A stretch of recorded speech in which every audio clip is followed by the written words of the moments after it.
A paz do Senhor, querido, minha querida irmã, que bom que você está aqui conosco em mais um programa Vida com Deus. Hoje vai ser muito especial. Eu vou ter o privilégio de entrevistar o apóstolo Natanael Sodré. Você vai conhecê-lo, conhecer o seu ministério, a sua igreja. E eu estarei entrevistando o reverendo Daniel Rocha. E você vai conhecer também o trabalho, que esse homem de Deus desenvolve aqui em Belém do Pará.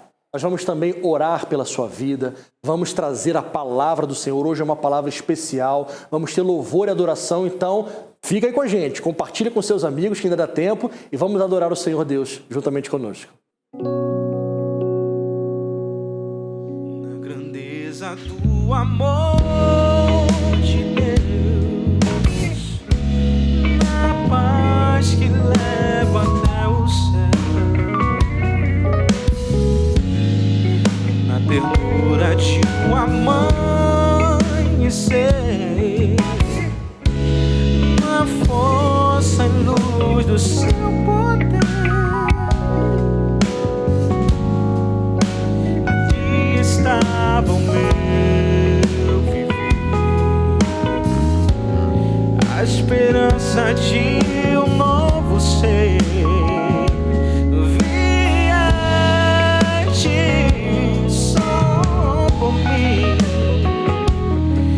Seu amor é sem igual,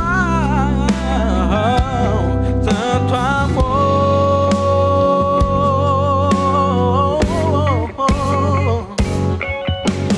nada vai me separar do teu amor, meu Cristo, nada vai.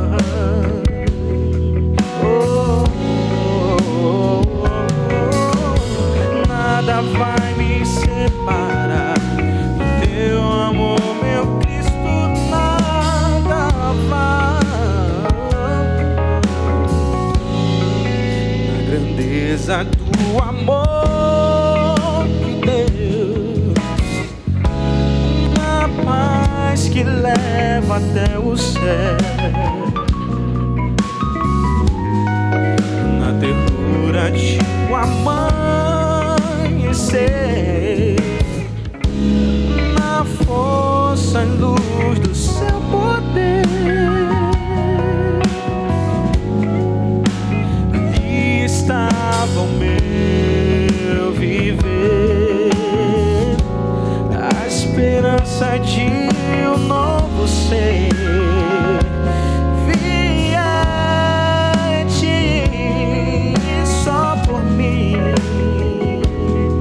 Seu amor é sem igual, tanto amor,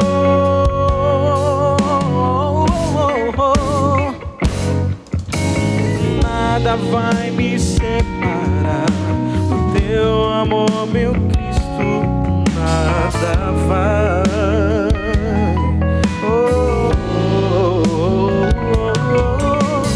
Nada vai me separar do teu amor, meu Cristo, nada vai.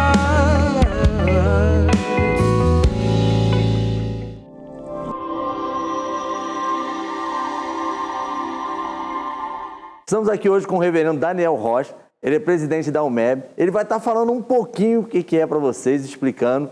Desde já, reverendo, muito obrigado pela sua presença. Eu queria que o senhor explicasse para o nosso público o que o senhor preside, para eles entenderem melhor.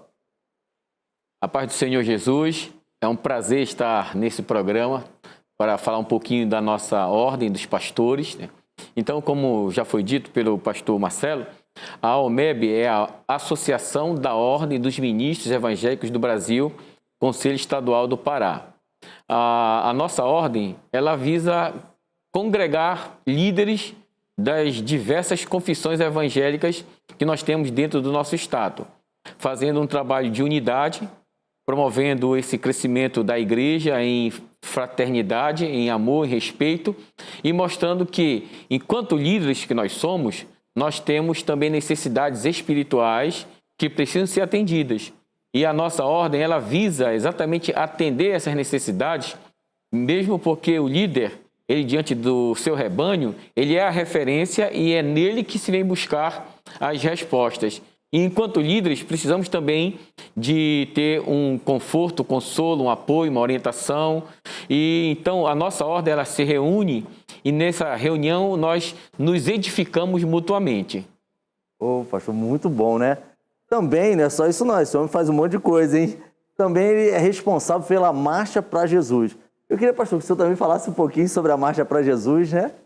A Marcha para Jesus, nós sabemos que ela teve início internacionalmente no ano de 1987 em Londres. Ela ficou conhecida como a Marcha da Cidade. E ela se espalhou por todo o Reino Unido, depois veio para as Américas, né? E chegou no Brasil. Ela chegou por volta do ano de 1990 no Brasil, lá em São Paulo. E depois que começaram a fazer esse trabalho, vários estados, através das suas principais cidades, no caso as capitais, começaram a realizar. E nós iniciamos a nossa Marcha para Jesus, se não me falta a memória, no ano de 1999 para 2000. Então nós já temos cerca de 21 anos realizando. Então eu sou um dos idealizadores da marcha, né?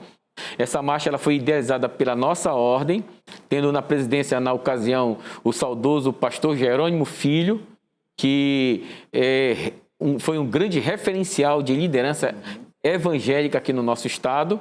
E ele era o presidente, eu era o vice, e juntos com outros pastores que faziam parte da diretoria, discutimos e idealizamos a implantação da Marcha para Jesus em Belém. Aí eu assumi a responsabilidade de fazer toda a organização, a coordenação. E o interessante, pastor Marcelo, é que há 21 anos atrás, nos nossos 3 primeiros anos, não deu mais do que 100 pessoas. Eu falo 100 porque eu estou sendo generoso. Tá aumentando, mas estou falando assim porque estavam alguns anjos, né, somando, completando esses 100. Mas foi um grupo bem pequeno e as pessoas ficavam olhando assim, dizendo assim, meu Deus, que é esse bando de maluco que está fazendo barulho e tal. Era um carro-som, era um carro que na época nós chamávamos de veraneio, né?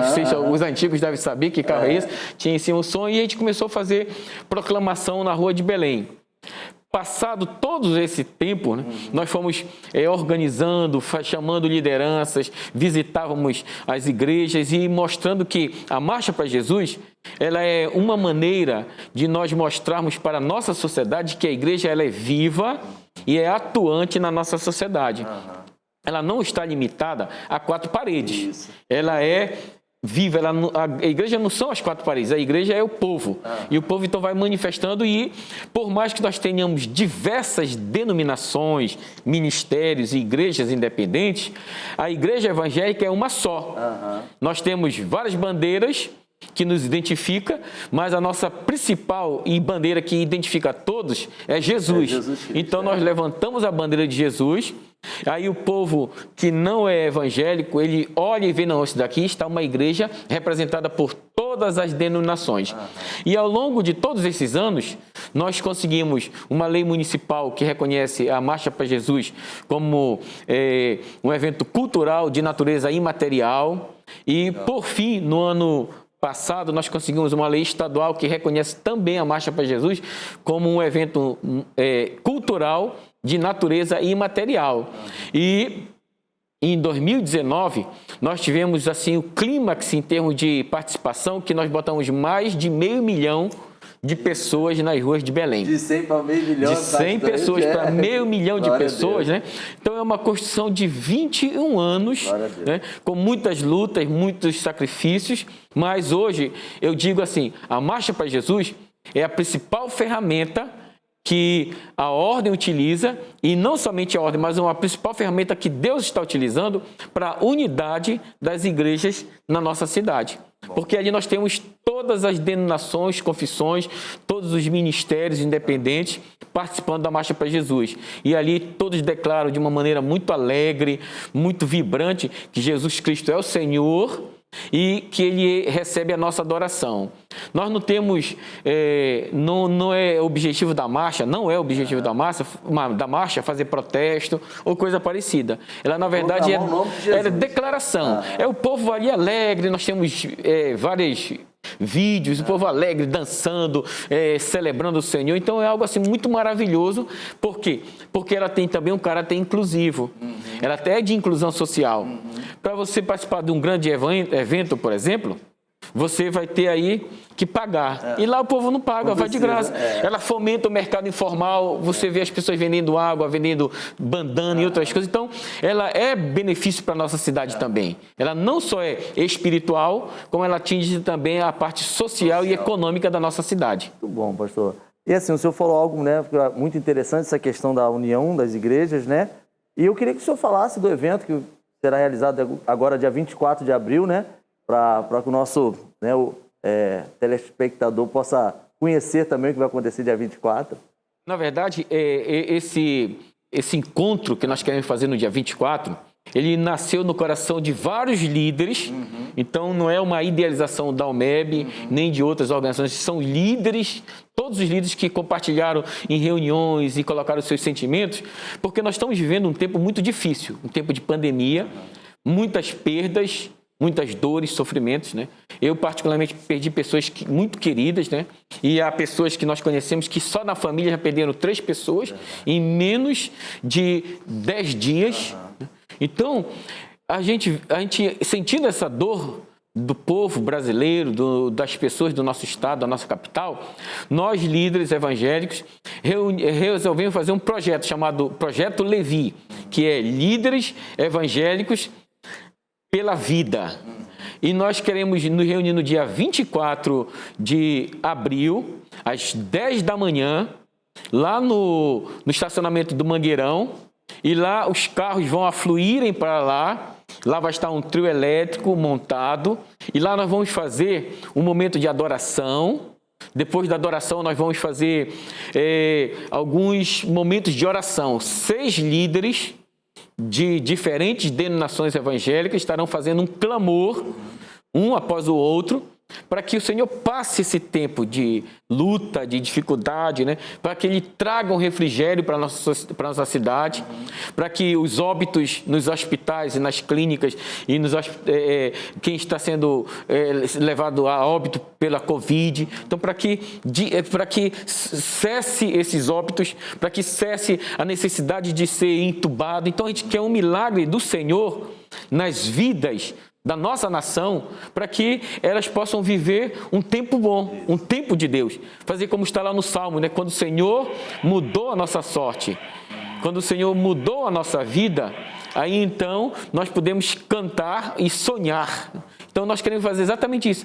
E entendemos que a igreja, ela é a única que de fato pode proferir decretos de bênçãos. Eu aprendi com um pastor amigo meu que qualquer pessoa pode amaldiçoar, mas abençoar só a igreja. A igreja tem o poder de abençoar. Então nós vamos estar reunidos com os líderes e irmãos da igreja num dia e vamos fazer um grande clamor a Deus e dizer: Senhor, nós declaramos a tua bênção, a tua vida e o cessamento de toda essa dor e sofrimento que a nossa nação está passando por conta da pandemia do Covid-19. Com certeza. Pastor, muito obrigado, né, pela sua entrevista. Obrigado por esses esclarecimentos. E você é convidado a estar conosco lá no dia 24, tá bom? Deus te abençoe.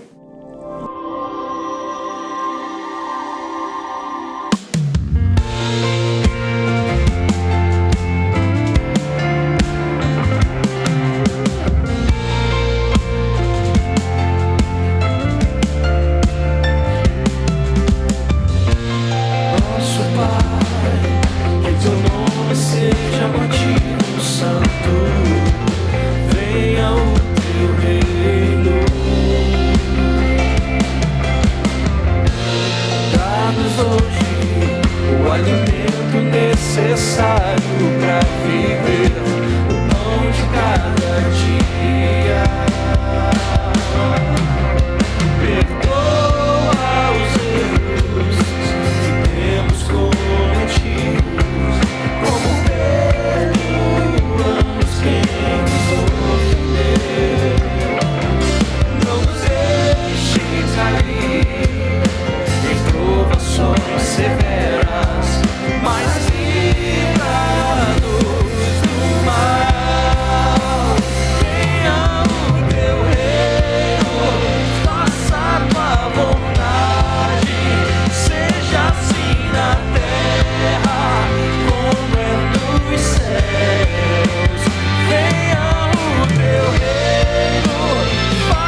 Queridos, nós estamos agora recebendo com muita alegria aqui em nosso programa o apóstolo Natanael Sodré.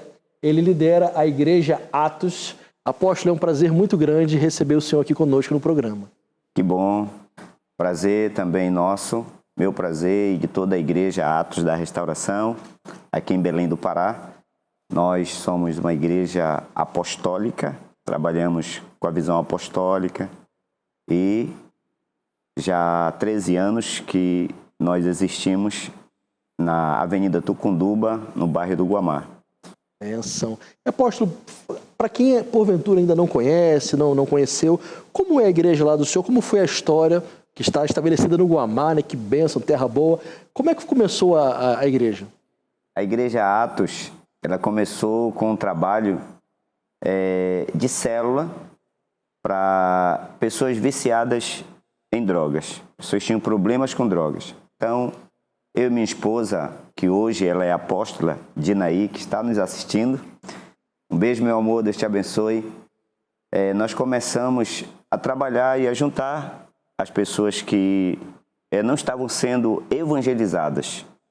E a gente se desafiou há aproximadamente 20 anos atrás, trabalhando. Quando foi em 2008, a gente intensificou mais o trabalho. E em 2009, nós organizamos o trabalho mais na nossa casa.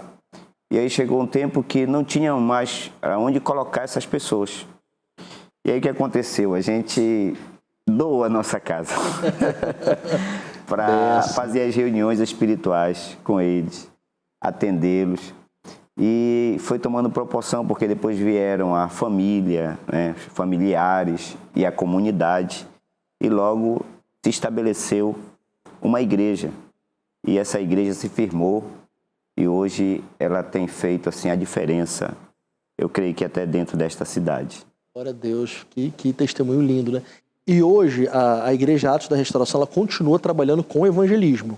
Como tem sido esse trabalho, apóstolo? Continuamos trabalhando com o evangelismo.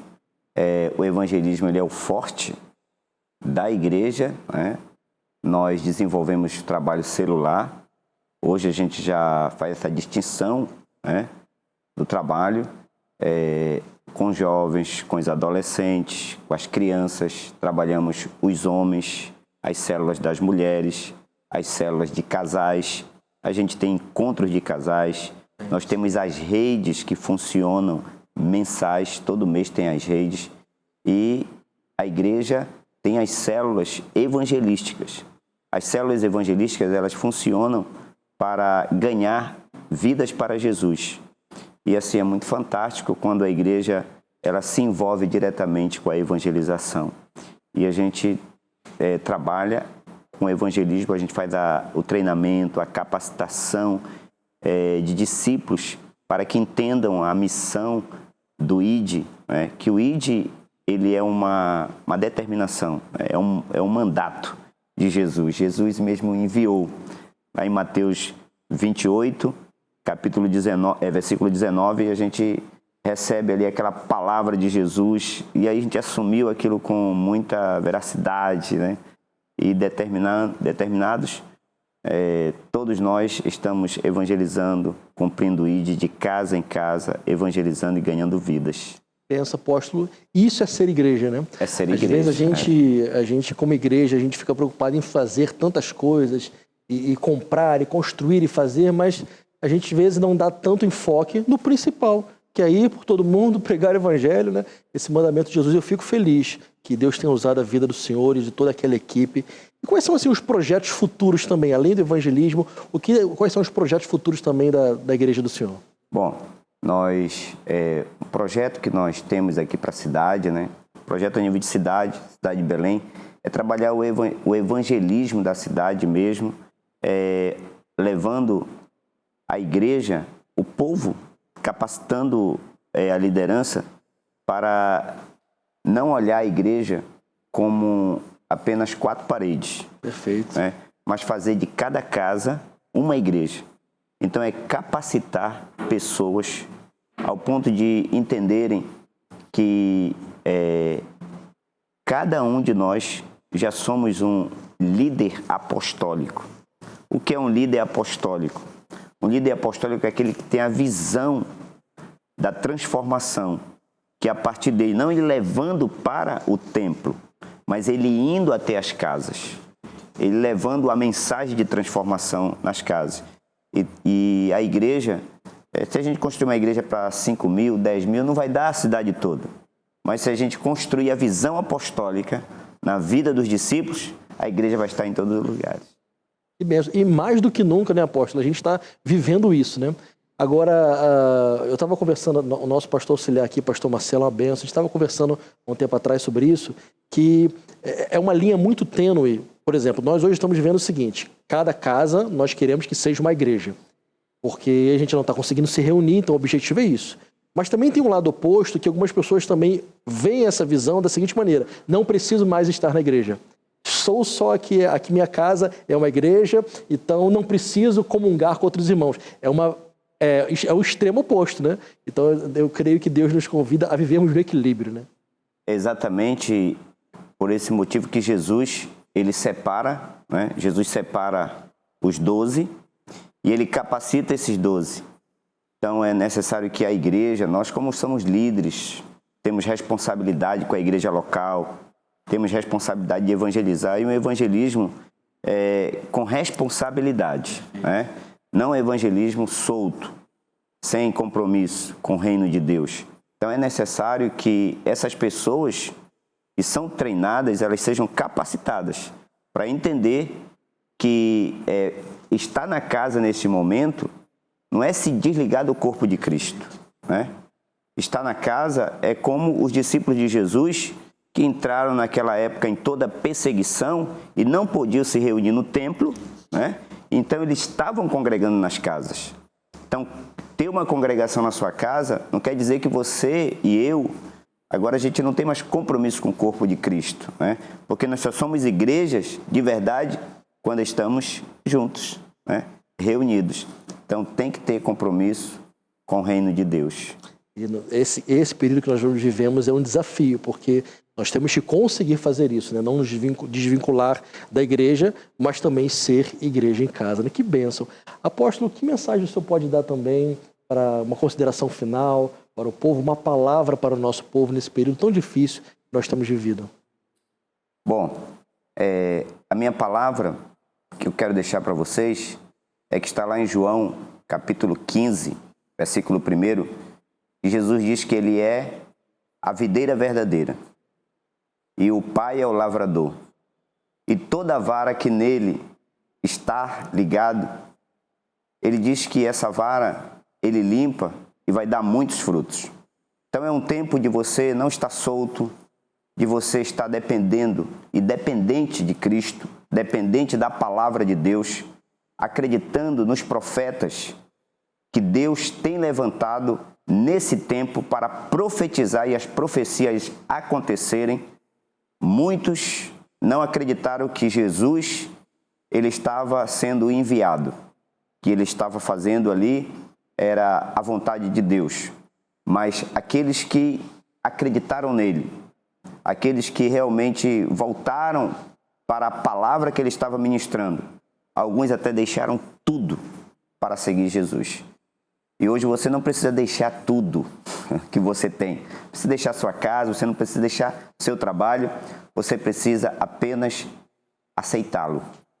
Você precisa abraçar a palavra de Jesus, palavra de transformação, e estar ligado a Ele, porque Ele é a videira verdadeira. Prezado cliente, aproveitem a nossa... Amor, nem precisa pensar. Leite. Vai de Piracanjuba. Pode levar. É nutritivo e gostoso. Zero lactose. Olha a Piracanjuba aí. Leva que eu assino embaixo. Oh, tá levando? Vem cá comigo. Eita, que vai ter festa. Tá levando leite condensado? Aproveita e leva o creme de leite, porque essa dupla é um sucesso. Me empolguei. Pra minha família tem que ser Piracanjuba. Não tem igual.